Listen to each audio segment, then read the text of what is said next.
Something you can see would be Salvador Gigante, since you talked about that. But there's some challenges with that, because Allstate has owned that space for a long time. And in good hands and like a good neighbor, it's pretty close from a positioning standpoint.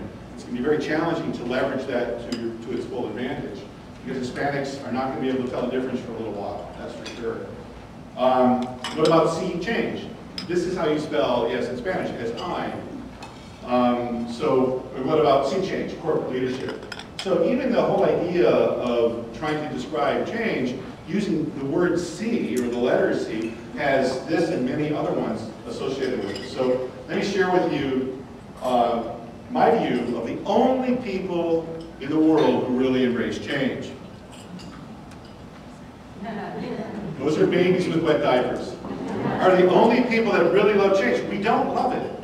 None of us do. It's scary. It's unsettling. It's very hard for us to change. And if you want a very interesting example, when you go to the office after tonight, do yourself a very interesting favor, drive a different route to work once. Just drive a different route to work once. Be careful, because the chances are high that you're going to get into an accident. I'm not kidding. Maybe just a fender bender or do a different parking spot. How many of you drink Starbucks, just by a round of applause? Okay, tomorrow, don't. Call me on the phone. It's a cult. It is. It's because there's a certain familiarity with going and ordering, the stupid drink, paying $5 for what is a 32-cent, totally serviceable item. But we don't like change. Now, this is a fascinating video I'm going to show you. I just got it off of YouTube recently, and listen carefully to what the reporters are saying about this video. If you can roll the video. Oh, you have to go back and then just hit the long bar once to make it play. Okay, just hit the long bar once. All right, we'll come back to that later if you're not able to do it. You want me to come back there? Can you guys just chat among yourselves? I'm staying here overnight, so it's important that you guys see this. So how are things at home? Good? Okay, good. The kids? All right, don't worry, I'll do it. Hold on a minute. Now this better really be good. Everybody can get dessert. Dessert.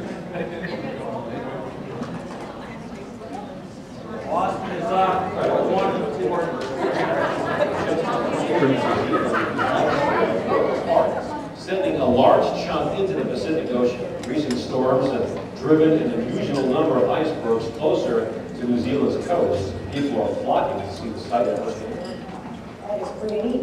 You need to look at that video. It's 9/11. You can see video from around the world just like that. Icebergs around here are kind of warm. It would melt. Temperature's going to be about 10 degrees above average, so yeah, I love that.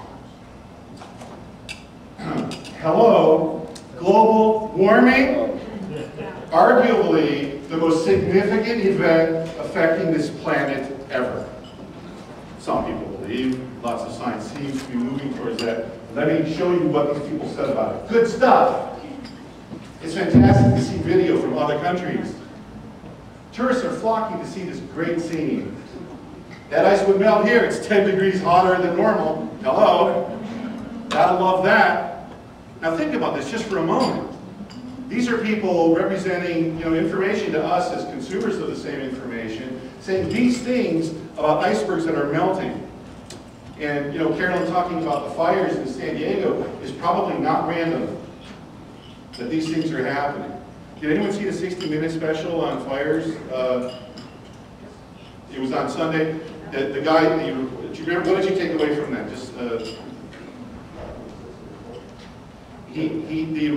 fireman said that the intensity of fires, their duration of the fire season, and our inability to fight them is worse than it's ever been in the 15 or 20 years that they've been fighting this stuff. So this is a sea change that's happening. S-E-A, big change in our country, and this is how these people depict it. So I figured I would use that as kind of a metaphor for the Hispanic iceberg. Folks, this is coming. It's coming at us now. It's deep, it's powerful, it's intense, and it's not going to go away. Not going to go away, no matter what policies the country has, no matter what you think about how to spend your time and effort, it's here to stay. And there's just a ton of data to support this iceberg idea. But the key for you, let's say in the retail environment and trying to sell more stuff to the Hispanic marketplace, is getting beneath the surface so that you understand what we're talking about. Now, here's a very interesting picture. Look closely at the different colors on this map. And this is kind of Hispanic and multicultural America in 1970. So here we are up here. You can see it's pretty white, no pun intended. Pretty Hispanic all the way through here, all the way through Texas, which, by the way, was Mexico before we took it. Down here is Hispanic. This is mostly African American through here, and there's some little pockets here and up here. So now let's memorize this map in your head. Now let's take a look at the next map. This is Multicultural America in 2008. That's January, 2 months from now. Take a look again. Look it up here, where we are. Look at the difference. And then importantly, look at the whole country. It's everywhere. There are 600,000 Hmongs in Minneapolis, Minnesota now. I mean, who would have thought? So again, whether we like it or not, or think it's good or bad, it is something that's happening, and it's great that you're here. This is something that I thought was really pretty important that Carolyn also mentioned a little bit about. Look at the growth of spendable income, just the percentage growth of Latino versus the other segments. 4 times faster rate. Now, they are starting from a lower rate, so you have to be cognizant of it. But having said that, it's still growing at 4 times the rate of Anglos. So here's another form of sea change. This is my wife, Valerie, and my daughters, Sarah and Lana. A round of applause for my family, please. Thank you very much. I'm a really great dad. And humble, too. Who said yeah? Anyways, it's crazy. I mean, what are our daughters? I mean, are they Hispanic? Round of applause if you think my daughters are Hispanic. Their mother is. So about half think that they're not. It's up to them. The census is self-descriptive. You can pick whatever you want. There were 684 Americans who said they were at least 6 races or ethnicities or more in the last census. You can say whatever you want. And so she just filled out college applications. Do you think we check the box Hispanic or not? Yes. How many of you think yes? Just raise your hand. I'm not going to tell. And that's a very controversial issue. So what about the retail experience? You walk into a State Farm, sort of storefront. I saw this particular storefront. This happened to be, I believe it was in Texas.